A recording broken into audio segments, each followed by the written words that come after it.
Nous sommes entourés d'ondes. La plupart sont invisibles à l'œil nu. Des objets très familiers les utilisent. Ils ont tous en commun d'émettre ou de capter des ondes électromagnétiques.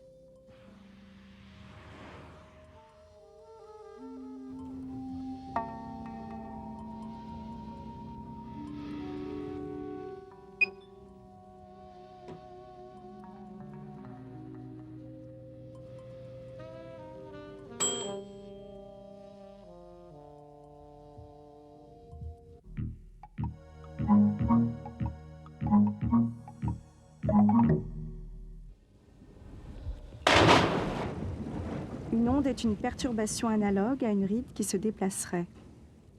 Une onde mécanique peut être visible car elle se propage dans un milieu bien réel, on dit matériel.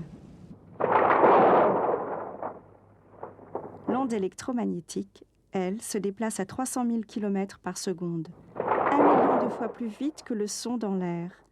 Elle ne nécessite pas un milieu matériel pour se propager. Une onde électromagnétique résulte d'un champ électrique et d'un champ magnétique constamment perpendiculaires entre eux. Chaque onde électromagnétique est caractérisée à la fois par la durée d'une oscillation, sa période, et la distance qu'elle parcourt pendant une oscillation, sa longueur d'onde.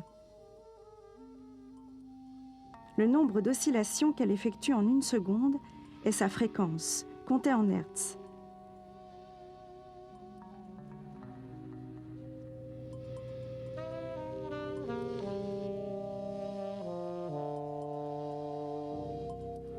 La gamme des fréquences des ondes électromagnétiques est extrêmement large.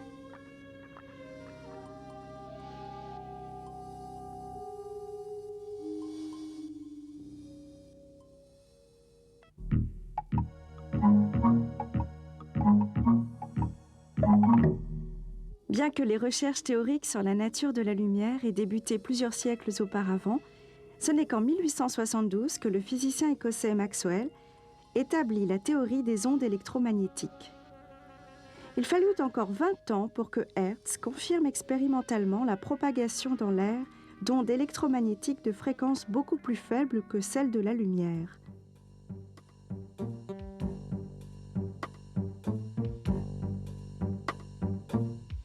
La notion d'émetteur-récepteur d'ondes hertziennes était née. Plus tard, à partir de 1900, Einstein puis De Broglie montrent que l'onde électromagnétique n'est pas seulement une onde. Elle transporte de l'énergie par des corpuscules appelés photons. La compréhension de ce double aspect, ondulatoire et corpusculaire de l'onde électromagnétique, a permis de domestiquer la lumière en créant le laser.